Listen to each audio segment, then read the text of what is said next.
आज हम 700 साल पुराने रहस्य से पर्दा उठाने जा रहे हैं।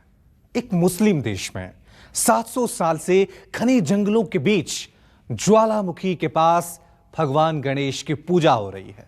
बड़ी संख्या में यहां लोग आते हैं और पारंपरिक रूप से पूजा अर्चना वहां पर करते हैं। ऐसे में सवाल यह है कि आखिरकार दुनिया की सबसे खतरनाक जगह पर गणेश की मूर्ति कैसे आई? फिर मुस्लिम देश में भगवान की पूजा करने वाले ये लोग कौन हैं? आइए सदियों पुराने इस रहस्य को समझते हैं।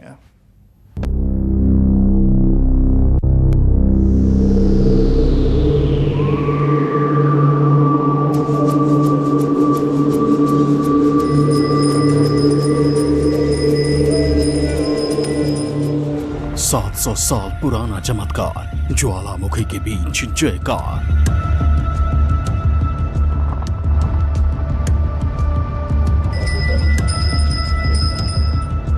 मुस्लिम देश में गणेश पूजा, माउंट ब्रोमो, मंदिर अनूठा।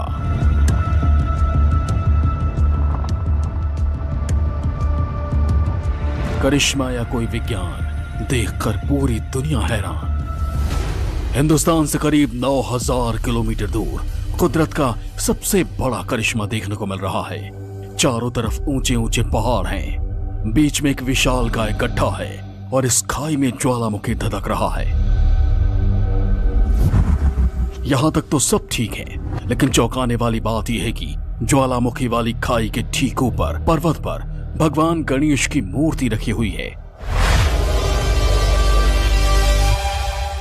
जिसके पास पूजा का सामान भी है।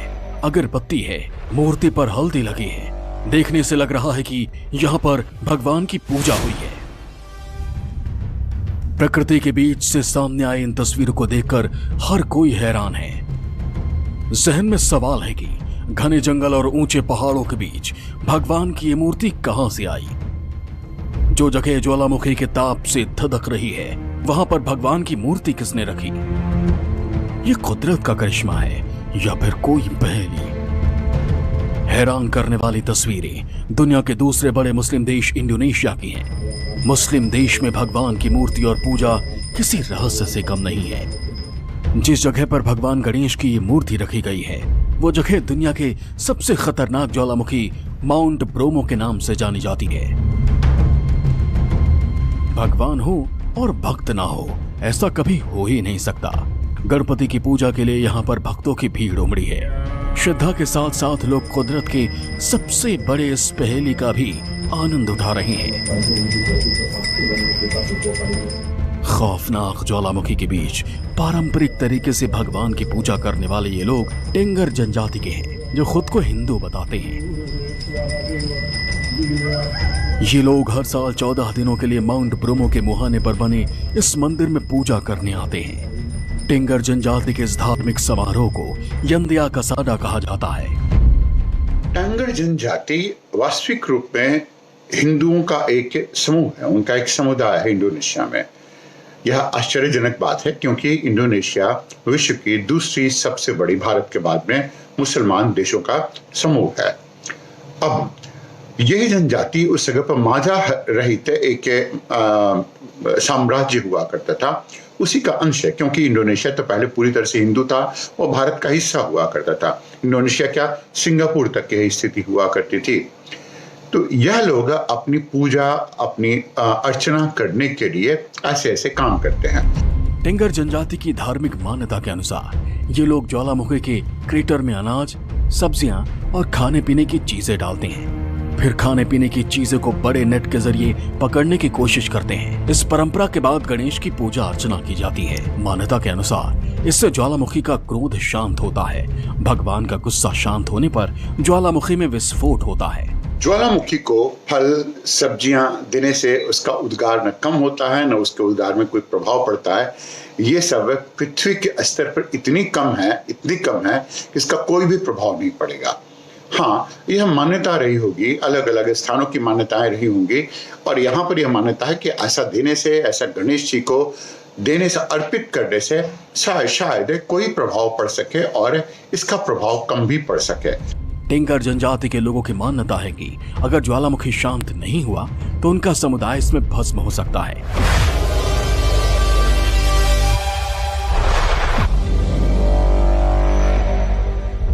इसलिए ये लोग भगवान गणेश को खुश करने की हर संभव कोशिश करते हैं ताकि गजानन इनको और इनकी पीढ़ियों को हमेशा सुरक्षित रखें।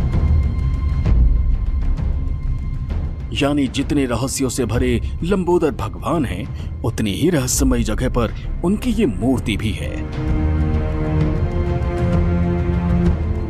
ज्वालामुखी के पास बनी गजानन भगवान की ये मूर्ति करीब 700 साल पुरानी बताई जाती है। मान्यता है कि माउंट ब्रोमो ज्वालामुखी और भगवान गणेश की पूजा की शुरुआत 13वीं से 14वीं सदी के बीच हुई थी, जब यहाँ के राजा रानी निसंतान थे, लेकिन पूजा के बाद उनको 14 संतानें हुई। फिर तब से ही यहाँ पूजा अर्चना का सिलसिला चला आ रहा है। इन्हें प्रकृति के बारे में अच्छी खासी मात्रा में ज्ञान है और प्राकृतिक विद्वता इनके पास में भी अच्छी खासी होती है। प्रकृति से ये लोग डरते हैं और इसी कारण से यह लोग उस स्थान पर अपने अर्पित भी करते हैं, फूल माला भी अर्पित करने का काम करते हैं। इनकी पूरे क्लान होती है और यह पूरा क्लान जो होता है, क्लान मतलब कि समुदाय होता है, एक परिवार होता है, एक से दूसरा, दूसरे से तीसरा उन पर विश्वास करते हैं। इस पर्वतमाला के आसपास रह रहे हिंदू समुदाय के लोग यंदिया कसाडा उत्सव के अलावा कई बड़े त्योहार मनाते हैं। यंदिया कसाडा ही एकमात्र ऐसा पर्वत है जिसमें पहले भगवान गणेश की पूजा होती है, फिर 14वें दिन भगवान ब्रह्मा, विष्णु, महेश और दूसरे देवी देवताओं को याद किया जाता है। शायद ही दुनिया में इंडोनेशिया अकेला मुस्लिम देश है जहां सबसे रहस्यमयी जगह पर भगवान का सबसे अनूठा मंदिर है। तमाम खतरों का सामना करते हुए इस मंदिर में भी आस्था का वैसा ही सैलाब उमड़ता है जैसा कि हिंदुस्तान के मंदिरों में। Bureau report, news 24। इंडोनेशिया का माउंट ब्रोमो ज्वालामुखी जितने रहस्यों से भरा है, उतनी ही रहस्यमयी टेंगर जनजाति भी है, जो सदियों से जोखिम उठाकर अपनी परंपराओं को निभा रही है। खुद को हिंदू बताने वाले इन लोगों की आस्था बौद्ध धर्म में भी है। अब सवाल यह है कि हिंदू धर्म के ये लोग मुस्लिम देश में कहां से पहुंचे?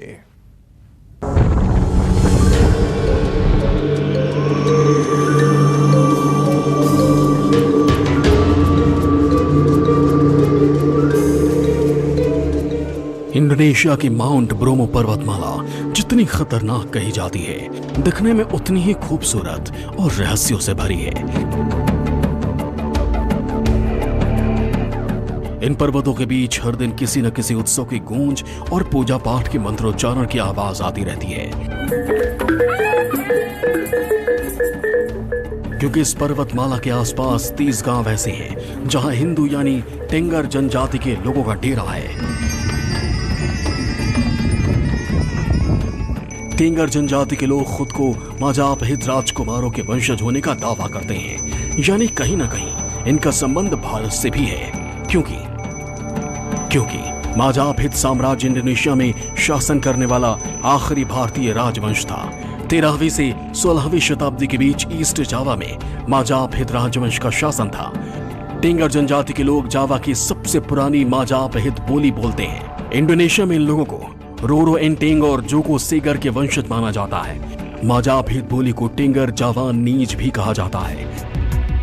इंडोनेशिया के ये हिंदू आदिवासी जंगलों, पशु पक्षी और फल सब्जी पर ही निर्भर है। हालांकि टेंगर जनजाति में हिंदू धर्म को मानने वाले लोगों की ज्यादा संख्या है, लेकिन कुछ लोग बौद्ध और दूसरे धर्मों के प्रति भी अपनी श्रद्धा रखते हैं। बाली के लोगों की तरह ही ये भी हिंदू और बौद्ध देवी देवताओं के अलावा सर्वशक्तिमान भगवान की पूजा करते हैं, जिनमें हिंदू धर्म के त्रिमूर्ति ब्रह्मा, विष्णु, महेश और भगवान बुद्ध भी शामिल हैं।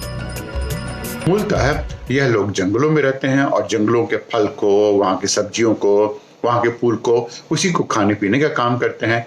इनकी जीवन शैली बिल्कुल ही पुरातन होती है, मतलब बिल्कुल प्राकृतिक होती है। प्रकृति के सहारे ही यह रहते हैं, प्रकृति की ही पूजा करते हैं और प्रकृति पर ही निर्भरता रहती है।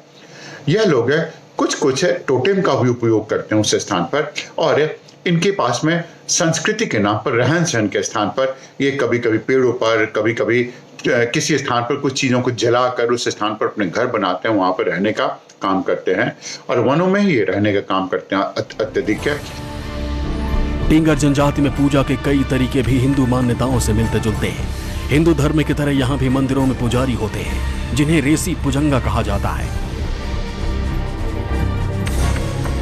रेसी पुजंगा ही विधि विधान पूरा करने में लोगों की मदद करते हैं। 14 दिनों तक चलने वाला सबसे बड़ा उत्सव यंदिया कसाडा में गणेश पूजा के लिए पुजारी के 3 सहयोगी होते हैं जिन्हें लेगन सेपेहो और डंडन के नाम से जाना जाता है।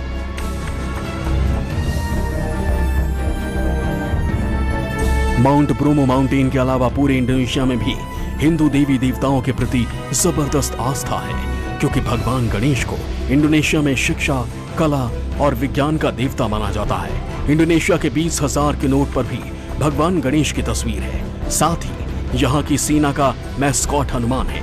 इतना ही नहीं, यहाँ के ऑफिशियल एयरलाइन का नाम विष्णु वाहन गरुड़ यानी ईगल है।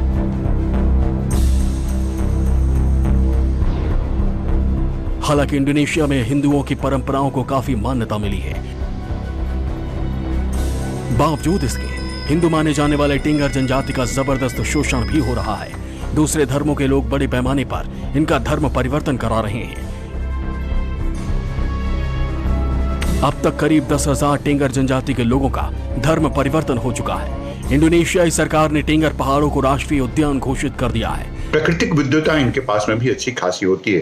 प्रकृति से ये लोग डरते हैं और इसी कारण से यह लोग उस स्थान पर अपने अर्पित भी करते हैं, फूल माला भी अर्पित करने का काम करते हैं।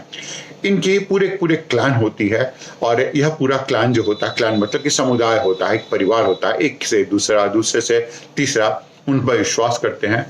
अभी हाल फिलहाल में इन सभी लोगों को, टांगर लोगों को उस स्थान पर जितने भी इस्लामी हैं वो इसे कन्वर्ट कर रहे हैं, मुसलमान में बनाने के काम कर रहे हैं, इसलिए यह खबरों में भी रहा है। बाहरी लोगों के बसने पर रोक है, बावजूद इसके इस इलाके में घुसपैठ हो रही है।